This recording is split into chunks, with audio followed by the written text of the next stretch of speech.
मेरे राजकुमारों, मैं अब बूढ़ा हो गया हूँ और अब वक्त आ गया है कि तुम तीनों में से कोई एक राजा बनकर इस राज्य की बागडोर संभाले। पर मैं ये सुनिश्चित नहीं कर पा रहा कि तुम में से कौन इस राज्य का राजा बनने के योग्य है, और इसीलिए मैंने सोचा है कि जो भी राजा बनना चाहता है उसे एक चुनौती पूरी करनी होगी, और जो भी उस चुनौती को पूरा करेगा उसे ही इस राज्य का राजा बना दिया जाएगा।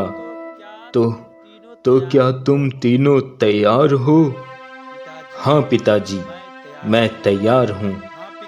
हाँ पिताजी, मैं भी तैयार हूँ। आप बस बताइए हमें क्या करना है, क्या चुनौती है जो हमें पूरी करनी है। पिताजी, मैं चाहता हूँ आप मगन सिंह भैया और गगन सिंह भैया में से किसी एक को राजा बना दें।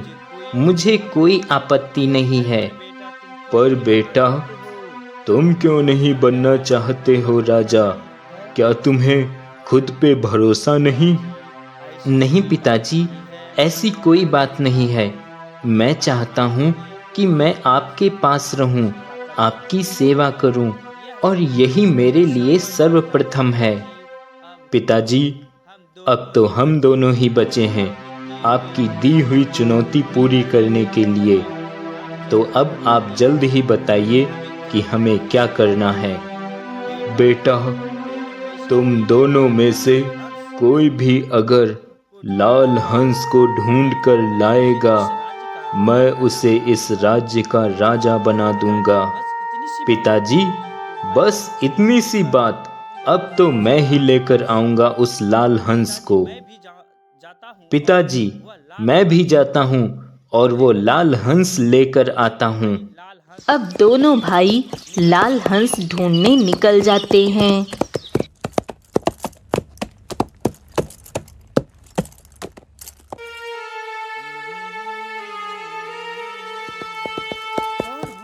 कौन हो तुम, और यहाँ इस जंगल में क्या कर रही हो? कहीं तुम किसी राज्य की राजकुमारी तो नहीं? राजकुमार मगन सिंह की बातें सुनकर भी वह लड़की चुप रहती है और कुछ नहीं कहती। देखो, मैं भीमगढ़ राज्य का राजकुमार मगन सिंह हूँ, और तुम्हें मुझसे डरने या घबराने की कोई ज़रूरत नहीं। तुम अगर अपने घर का रास्ता भटक गई हो तो मुझे बताओ, मैं तुम्हें तुम्हारे घर तक ले चलूँगा। मेरा कोई नहीं है, मैं यहाँ अकेली ही हूँ। अगर ऐसी बात है तो तुम आज से अकेली नहीं रहोगी। मैं अपनाऊंगा तुम्हें, मैं तुमसे विवाह करूंगा। नहीं, मैं तुमसे विवाह नहीं कर सकती।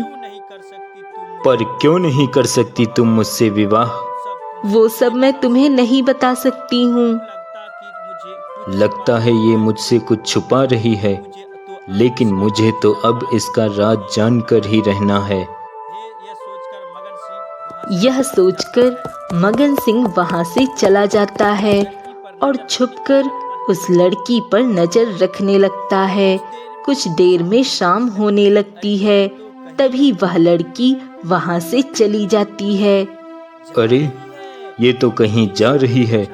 मुझे इसका पीछा करना होगा, तभी मुझे इसके बारे में कुछ जानकारी मिल सकेगी। अब राजकुमार भी उसके पीछे चल देता है।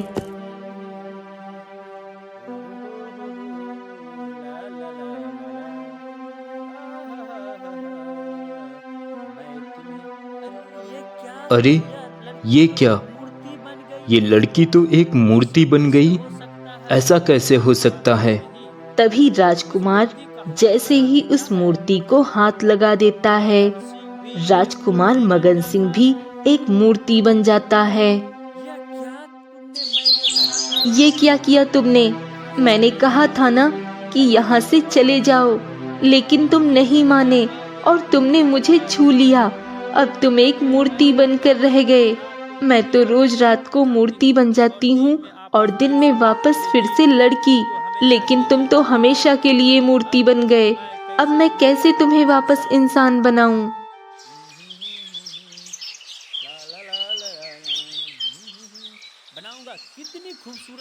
कितनी खूबसूरत सुबह है और ये जंगल कितना सुंदर है। मैं तो आज बहुत सुकून की नींद सोया था इस जंगल में।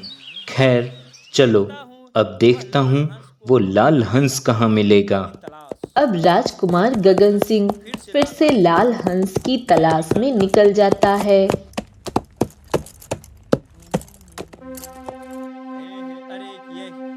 अरे ये क्या, इस जंगल में इतना शानदार महल बना हुआ है। ये किसका महल हो सकता है?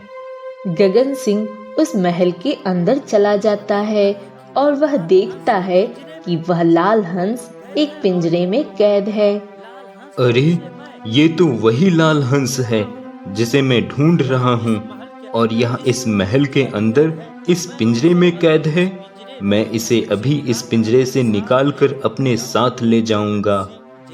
गगन सिंह जैसे ही उस पिंजरे को हाथ लगाता है, तुरंत ही वह भी एक पिंजरे में कैद हो जाता है। ये क्या, ये कैसे हो गया? मैं भी एक पिंजरे में बंद हो गया। मैं तो उस हंस को पिंजरे से निकालने की कोशिश करने जा रहा था, पर मैं ही इस पिंजरे में बंद हो गया। अब मैं इस पिंजरे से बाहर कैसे जा सकूंगा? कुछ समझ नहीं आ रहा है। गगन सिंह काफी देर तक उस पिंजरे से निकलने की कोशिश करता है, पर वो उस पिंजरे से बाहर नहीं निकल पाता है। बेटे करण सिंह, तुम्हारे भाइयों को गए हुए पूरे 20 दिन हो गए हैं और अभी तक वह वापस नहीं लौटे हैं। मुझे उनके प्रति चिंता हो रही है, इसलिए मैं चाहता हूँ कि तुम अपने भाइयों के पास जाओ और देखो कि उन्हें वो लाल हंस मिला है कि नहीं। जी पिताजी, जैसी आपकी आज्ञा। करण सिंह अब अपने भाइयों की तलाश में निकल जाता है और वह बहुत जगह अपने भाइयों की तलाश करता है, पर उसे उसके भाई नहीं मिलते।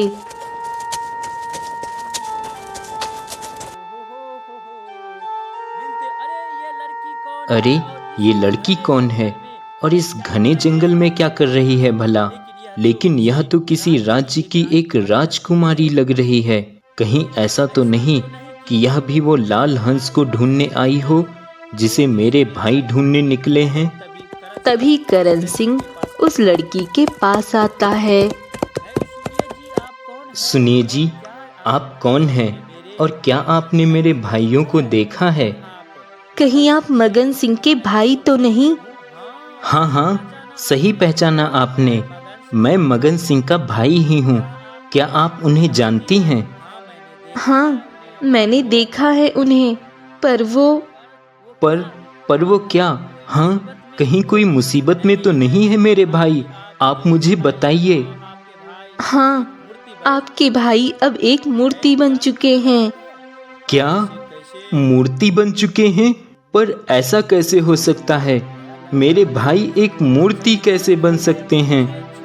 क्योंकि उन्होंने मुझे छू लिया था, इसलिए वो एक मूर्ति बन गए हैं। और अगर आप भी मुझे या अपने भाई को छू लेंगे तो आप भी एक मूर्ति बन जाएंगे, इसलिए आप चले जाइए यहाँ से। पर ऐसा कैसे हो सकता है? भला किसी को छूने से कोई मूर्ति कैसे बन सकता है? करण सिंह उस लड़की से बहुत पूछता है, पर वह उसे कुछ नहीं बताती और निराश होकर करण सिंह वहाँ से चला जाता है। ये सब क्या हो रहा है? मेरे भाई एक मूर्ति कैसे बन सकते हैं? और वो लड़की, वो कौन हो सकती है जिसे छूने से कोई भी एक मूर्ति बन जाता है? अब मैं क्या करूं और कैसे अपने भाई को फिर से सही कर सकूं? कुछ समझ नहीं आ रहा है। तभी अचानक एक चिड़िया वहीं पर आ गिरती है और इसके पैर में चोट लगी होती है। अरे ये चिड़िया तो जख्मी है इसे क्या हो गया? तभी करण सिंह उस चिड़िया को उठा लेता है। तभी वहीं पर एक शिकारी आ जाता है। ऐ दुष्ट इंसान, क्यों इस बेजुबान को मार रहे हो? क्या तुम्हें जरा भी रहम नहीं आता इन पक्षियों पर? ये तो मेरा काम है, इन पक्षियों को मारकर इन्हें बाजार में बेचकर ही तो मेरा गुजारा होता है। लाओ अब ये चिड़िया मुझे दे दो। नहीं, मैं तुम्हें ये चिड़िया नहीं दूंगा। और खबरदार, जो तुमने किसी और पक्षी को मारा, क्या तुम अपने जीवन यापन के लिए कोई और दूसरा काम नहीं कर सकते जिससे किसी की जान न जाए? अरे ये सब बातें मुझे समझ नहीं आती और मेरा समय बर्बाद मत करो और मुझे मेरा शिकार दे दो। नहीं, मैं तुम्हें ये चिड़िया हरगिज नहीं दूंगा और तुम मुझे जानते नहीं हो। मैं तुम्हें इस राज्य से ही बाहर करवा दूंगा, समझे? मैं इस राज्य के राजा का पुत्र हूँ, राजकुमार करण सिंह। क्या आप राजकुमार करण सिंह हैं? राजा साहब के पुत्र? मुझे क्षमा कर दें राजकुमार, मैंने आपको पहचाना नहीं। मैं अभी यहाँ से चला जाता हूँ। वह शिकारी वहाँ से चला जाता है। राजकुमार, आपका बहुत बहुत धन्यवाद। अरे वाह चिड़िया, तुम तो हम इंसानों की तरह बात करती हो। ऐसा कैसे हो सकता है? राजकुमार, इसके पीछे एक रहस्य है और वह रहस्य मैं आपको नहीं बता सकती, पर इतना बता सकती हूँ कि अगर आप मेरे रहस्य को जानना चाहते हैं तो आपको इसी जंगल में एक काली गुफा मिलेगी। उस गुफा में जाकर आपको इस रहस्य के बारे में कुछ पता चल सकता है। ठीक है, मैं जरूर वहां जाऊंगा। पहले मुझे तुम्हारे पैर में दवाई लगानी पड़ेगी जिससे तुम्हारा जख्म ठीक हो सके। अब करण सिंह जंगल से जड़ी बूटी लाकर चिड़िया के पैर में लगा देता है।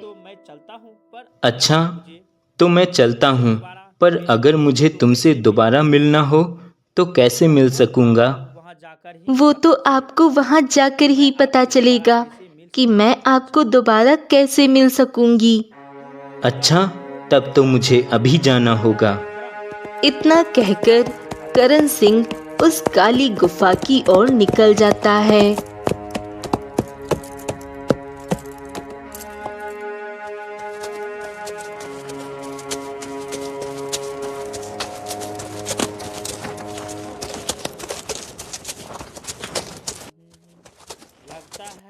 लगता है यही वो काली गुफा है। मुझे इसके अंदर जाना चाहिए।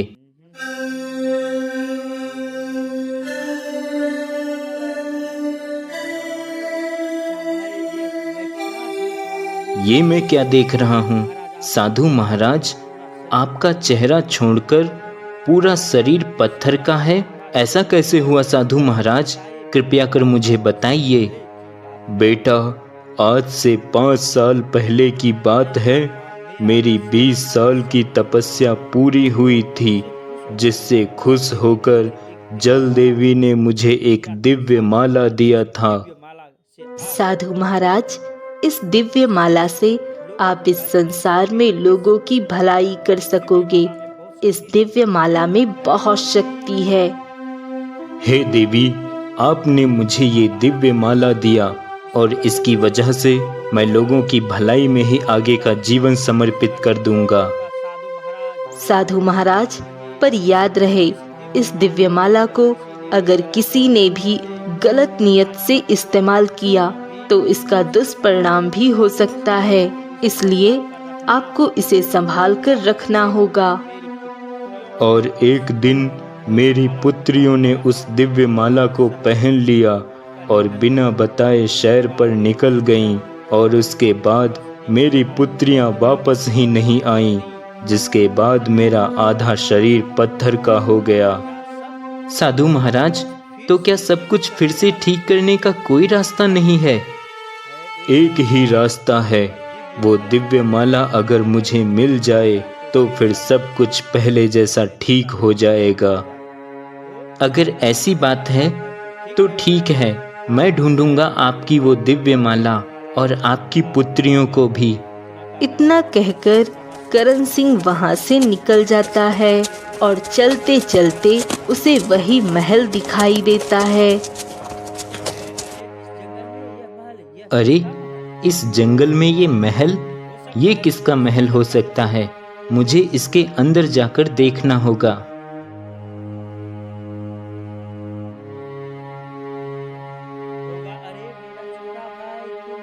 अरे मेरे छोटे भाई, तुम आ गए। देखो मेरे भाई, मैं इस पिंजरे में कैद हो गया हूँ, मुझे निकालो यहाँ से। अरे, ये तो वही लाल हंस है जिसे ढूंढने के लिए पिताजी ने कहा था। और भैया, आप इस पिंजरे में कैसे कैद हो गए? तभी गगन सिंह अपने भाई को सारी बात बताता है। इसका मतलब उस पिंजरे को जो भी हाथ लगाएगा वो भी एक पिंजरे में कैद हो जाएगा। तो मैं आपको कैसे बचाऊं? तभी करण सिंह इधर उधर देखता है और सोचता है, ये लाल हंस तो मिल गया है, पर इस लाल हंस को इस पिंजरे से बाहर कैसे निकालें? और भला इस लाल हंस से मेरे पिता को क्या काम होगा? अब करण सिंह तुरंत ही वहां से निकल जाता है। बेटे, तुम आ गए, और तुम्हारे भाई कहाँ हैं? क्या वो लोग उस लाल हंस को ले आए?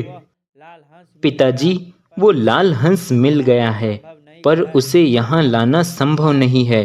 पर आपको वो लाल हंस क्यों चाहिए?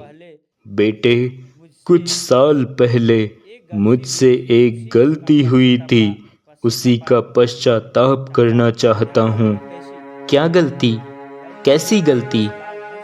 बेटे, उस लाल हंस के गले में एक माला थी जो देखने में बहुत सुंदर थी, इसलिए मैंने वो माला चुपके से उसके गले से निकाल लिया था। और उसके बाद से मुझे हर रोज उसी हंस के स्वप्न भी आते रहते हैं कि उस हंस पे कोई मुसीबत आ गई है। इसलिए एक दिन मैं उस हंस की खोज में जाने की सोच रहा था कि उसे वो माला वापस कर दूंगा, पर मेरी तबीयत खराब हो गई और मैं जा ना सका। पिताजी, अब आप मुझे जल्दी से वो माला दे दीजिए, मैं उस हंस तक वो माला पहुंचा दूंगा। अब करण सिंह जल्दी से वो दिव्य माला लेकर उस काली गुफा में चला जाता है। साधु महाराज, ये रहा आपका वो दिव्य माला। बेटा, तुम्हें ये कहाँ से मिला? क्या मेरी पुत्रियां भी मिली तुम्हें? बेटे, ये दिव्य माला मेरे गले में डाल दो। तभी करण सिंह वो दिव्य माला साधु के गले में डाल देता है और वह साधु तुरंत ही अपने रूप में आ जाता है। और तभी साधु करण सिंह के साथ उसी महल में पहुंच जाता है और साधु दिव्य माला की शक्ति से लाल हंस और गगन सिंह को भी पिंजरे से बाहर निकाल देता है। पिंजरे से बाहर निकलते ही वह लाल हंस एक सुंदर राजकुमारी बन जाती है। पिताजी, मुझे माफ कर देना, मुझसे बहुत बड़ी गलती हो गई थी। पर बेटी, तुम्हारी दोनों बहनें कहाँ हैं? लगता है वो भी किसी मुसीबत में होंगी। साधु महाराज, मैं जानता हूँ आपकी दूसरी बेटी कहाँ है। तभी करण सिंह और वह सभी उसी जगह पहुंच जाते हैं जहां उसकी दूसरी बेटी होती है और वहां वो एक मूर्ति बनी होती है जिसे साधु दिव्य माला से ठीक कर देता है और मगन सिंह भी वापस इंसान बन जाता है। पिताजी, मैं भी एक चिड़िया बन गई हूँ। तभी साधु उसे भी फिर से सही कर देता है और वह सभी खुशी खुशी वहां से लौट जाते हैं और राजकुमार अपने पिता को सारी बात बताते हैं। राजा साहब, आपके बेटे बहुत वीर हैं और मैं अपनी तीनों पुत्रियों का विवाह आपके बेटों से करना चाहता हूँ। यह सुनकर सभी लोग खुश हो जाते हैं।